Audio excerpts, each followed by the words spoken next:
ಬೆಂಗಳೂರಿನಲ್ಲಿ ನೀವೆಲ್ಲ ನಮಗೆ ಪಾಟೋಲ್ ಬಗ್ಗೆ ಎಲ್ಲ ಎಚ್ಚರಿಕೆ ಗಂಟೆ ಕೊಟ್ಟಿದ್ರಿ.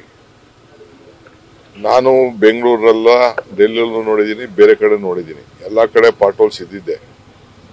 ಆದರೆ ಅಲ್ಲಿದೆ ಅಂತ ಅಂದ್ಬಿಟ್ಟು ನಾವು ಸುಮ್ಮನೆ ಕೂತ್ಕೊಳ್ಳೋಕ್ಕಾಗಲ್ಲ. ಸೊ ಲೆಕ್ಕ ಹಾಕೋ 2000 ಚಿಲ್ಲರೆ ಪಾಟೋಲ್ಸ್ ಇದೆ ಅಂತೇಳಿ ನಮ್ಮ ಅಧಿಕಾರಿಗಳು ಒಂದು ಪಟ್ಟಿನ ಬೆಂಗಳೂರು ನಗರದಲ್ಲಿ ಕೊಟ್ಟಿದ್ರು. ಹಿಂದೆ ಎಲ್ಲ ಹೇಳಿದ್ದೆ, ಒಂದು ಹೊಸ ಸಿಸ್ಟಮ್ ಅದನ್ನ ಪಾಟೋಲ್ನ ಮುಚ್ಚಲಿಕ್ಕೆ ಅವ್ರಿಗೆಲ್ಲ ನಾವೆಲ್ಲ ತೋರಿಸಿದ್ದು. ಸೊ ಅವ್ರು ಯಾರು ಸರಿಯಾಗಿ ನನಗೆ ಸಮಾಧಾನಕರವಾದಂಥ ಉತ್ತರ ನನಗೆ ಸಿಕ್ಕಿರಲಿಲ್ಲ, ಕೆಲಸ ಮಾಡೋದು ಸಿಕ್ಕಿರಲಿಲ್ಲ. ಅದಕ್ಕೆ ಕೂಡಲೇ ಅವ್ರಿಗೆಲ್ಲ ಮೀಟಿಂಗ್ ಮಾಡಿಬಿಟ್ಟು ಹೇಳೋಗಿದ್ದೆ, 15 ದಿನದಲ್ಲಿ ಎಲ್ಲ ಪಾಟೋಲ್ ಮುಚ್ಚಬೇಕು. ಕಮಿಷನರ್ ಇಂದ ಹಿಡಿದು joint commissioner, zonal commissioner, executive chief ಇಂಜಿನಿಯರ್ಗಳು, ಎಕ್ಸಿಕ್ಯೂಟಿವ್ ಇಂಜಿನಿಯರು ಎಲ್ಲ 400 ಜನ ಇದ್ದಾರೆ. 400 ಜನನು ರೋಡ್ ಇರಬೇಕು ಅಂತ ಹೇಳಿದೆ. ಪ್ರತಿದಿನ ಎಷ್ಟೆಷ್ಟು ಪಾಟೋಲ್ನ ಮುಚ್ಚಿರಿ, ಎಷ್ಟು ಅದಕ್ಕೆಲ್ಲ ಕೂಡ ಇದ್ದು ನನಗೆ ವಿಡಿಯೋ ಮಾಡಿ ನನಗೆ ಪೋಸ್ಟ್ ಮಾಡಬೇಕು ಅಂತ ಹೇಳಿದೆ. ಸೊ ಎಲ್ಲರೂ ನನಗೆ ಪೋಸ್ಟ್ ಮಾಡಿದ್ದಾರೆ.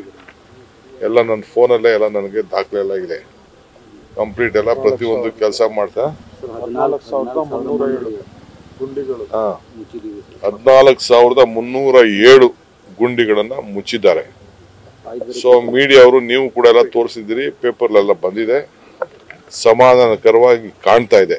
ಆದ್ರೆ ಇನ್ನೂ ನಾನು ನೋಡಬೇಕು ಒಂದ್ಸತಿ, ಏನು ಬೇಕಾಬಿಟ್ಟಿ ಮಾಡಿದಾರ, ಸುಮ್ಮನೆ ಮುಚ್ಚಿಬಿಟ್ಟಿದಾರ, ಏನು ಎತ್ತ ಅಂತ. ಸ್ವಲ್ಪ ಮಳೆನೂ ಸ್ವಲ್ಪ ಅಡಚಣೆ ಇದೆ. ಮಳೆ ಇದ್ದಾಗ ಸ್ವಲ್ಪ ಕ್ವಾಲಿಟಿ ಮೇಂಟೈನ್ ಮಾಡೋದು ಬಹಳ ಕಷ್ಟ ಇದೆ. ಆದರೂ ನಾನು ಈಗ 14,000 ಗುಂಡಿ, ಇದು ಕರ್ನಾಟಕ ರಾಜ್ಯದ ಬೆಂಗಳೂರು ನಗರದಲ್ಲಿ ಒಂದು ಇತಿಹಾಸ ದಾಖಲೆ ಸೃಷ್ಟಿ ಮಾಡಿದೆ. ಬಟ್ ಅಂದು ನಾನು ಹೇಳಿದ್ದೀನಿ ನಮ್ಮ ಕಮಿಷನರ್ಗೆ, ಯಾರು ಇದ್ರ ಬಗ್ಗೆ ಬೇಜವಾಬ್ದಾರಿ ವಹಿಸಿದ್ರೆ ತಲೆದಂಡ ತೆಗೆದುಕೊಳ್ಳೇಬೇಕಾಗ್ತದೆ. ಯಾರಿಗೂ ಇಲ್ಲಿ ನಿರ್ದಾಕ್ಷಿಣ್ಯ ಕ್ರಮ, ಯಾಕೆಂದ್ರೆ ಅವ್ರಿಗೆ ಹೇಳಿದ್ದೆ ನಾನು, ಹೋಗಿ ವಾರ್ಡಲ್ಲೇ ನಿಂತ್ಕೊಂಡು ಕೆಲಸ ಮಾಡಬೇಕು ಅಂತ. ಸೊ ಎಲ್ಲ ಅದನ್ನೆಲ್ಲ ಲಿಸ್ಟ್ ಮಾಡಿಸ್ತಾ ಇದ್ದೀನಿ, ಯಾರು ಮಾಡಿದ್ದಾರೆ ಅಂತ. ತಿರ್ಗಾ ಇನ್ನು ನೋಡ್ತೀನಿ. ಸೊ ತಾವು ಎಲ್ಲ ದಯವಿಟ್ಟು ಬನ್ನಿ, ನಿಮ್ಮ ಸಲಹೆ ಇರಲಿ, ನಿಮ್ಮ ಮಾರ್ಗದರ್ಶನ ಇರಲಿ, ನಿಮ್ಮ ಸಪೋರ್ಟ್ ಇರಲಿ. ನಮಗೆ ನಾಗರಿಕರಿಗೆ ಒಳ್ಳೇದಾಗಬೇಕು. ಗುಂಡಿಯಿಂದ ಯಾರಿಗೂ ಆಕ್ಸಿಡೆಂಟ್ಗಳಾಗಿ ಯಾರ ಪ್ರಾಣನೂ ಹೋಗಬಾರ್ದು, ಪ್ರಾಣ ಉಳಿಸ್ಬೇಕು. ಅದಕ್ಕೋಸ್ಕರ ಈ ಪ್ರಯತ್ನ ಮಾಡ್ತಾ ಇದ್ದೀನಿ. ನಾನು ಇನ್ನ ಫುಲ್ ರಿಪೋರ್ಟ್ ನಾನು ತಗೊಂಡಿಲ್ಲ. ಫಸ್ಟ್ ನನ್ನ ಕಣ್ಣಿಗೆ ನಂಗೆ ಸಮಾಧಾನ ಆಗಬೇಕು. ನಾನು ಆ ಪೇಪರ್ ಬಗ್ಗೆ ನಂಗೆ ನಂಬಿಕೆ ಇಲ್ಲ. ನನಗೆ ಪೇಪರ್ ಬಗ್ಗೆ ನಂಬಿಕೆ ಇಲ್ಲ, ಅವ್ರು ಕೊಡೋ ಪೇಪರ್ ಬಗ್ಗೆ ನಂಬಿಕೆ ಇಲ್ಲ, ಅವ್ರು ಹೇಳೋ ಮಾತಿಗೆ ನನಗೆ ಕಿವಿಗೆ ಇಂಪ ಆದ್ರೆ ನನಗೆ ನಂಬಿಕೆ ಇಲ್ಲ.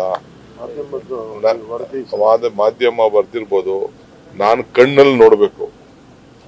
ಇದಾದ್ಮೇಲೆ ನಾನು ಮೋಟರ್ ಸೈಕಲ್ ಇಟ್ಕೊಂಡು ಕೂತಿದ್ದೀನಿ, ತರಿಸಿದ್ದೀನಿ. ಸ್ಕೂಲ್ ಕಾಲೇಜಲ್ಲಿದ್ದಾಗ ಮೋಟರ್ ಸೈಕಲ್ ತಗೊಂಡಿದ್ದೆ, ಅದೆಲ್ಲ ರೆಡಿ ಮಾಡಿ ಟ್ಯಾಕ್ಸ್ ಗೀಕ್ಸ್ ಎಲ್ಲ ಕಟ್ಬಿಟ್ಟು ಇಟ್ಟಿದ್ದೀನಿ. ನಾನೇ ಒಂದು ರೌಂಡ್ ಹೋಗ್ತಾ ಇದ್ದೀನಿ, ಈ ಪುಸ್ತಕ ಎತ್ಕೊಂಡು ಏನು ಕರೆಕ್ಟಾಗಿ ಮಾಡಿದಾರ ಅಂತೇಳಿ ಒಂದು ರೌಂಡ್ ಹೋಗ್ತಾ ಇದ್ದೀನಿ. ಆಗಬೇಕಾದ್ರೆ ನಿಮ್ಗೆ ಹೇಳ್ತೀನಿ ನಾನು. ಆಮೇಲೆ 15 ದಿವಸ ಮಾಡಿರೋ ಕೆಲಸ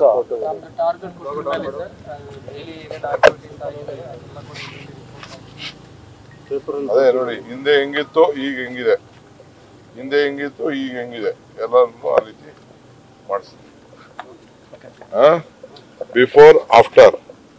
ಸೊ ನಾಗರಿಕರೆಲ್ಲ ಸಮಾಧಾನ ಆಗಿದ್ರೆ ಸಾಕು. ನಾನು ಇವತ್ತು ಹೇಳಿದ್ದೀನಿ, ಇನ್ನು ಅಪೋಸಿಷನ್ ಪಾರ್ಟಿ MLA ಕ್ಷೇತ್ರಕ್ಕೂ ತಿಳಿಸ್ಬೇಕು, MLAಗಳು ಅವ್ರು ಇರಬೇಕು.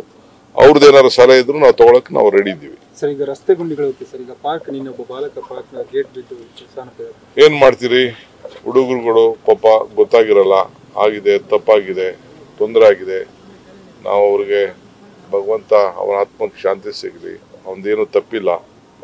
ಏನ್ ಮಾಡ್ತೀರಿ? ಇವೆಂತವೆಲ್ಲ ಮುಂಜಾಗ್ರತೆಯಾಗಿ ಮುಂದಕ್ಕೆಲ್ಲ ಚೆಕ್ ಮಾಡಿಸ್ತೀವಿ. ನ್ಯೂಸ್ ಫಸ್ಟ್, ನಿರ್ಭೀತಿಯಿಂದ ನಿಮ್ಮ ಪರವಾಗಿ.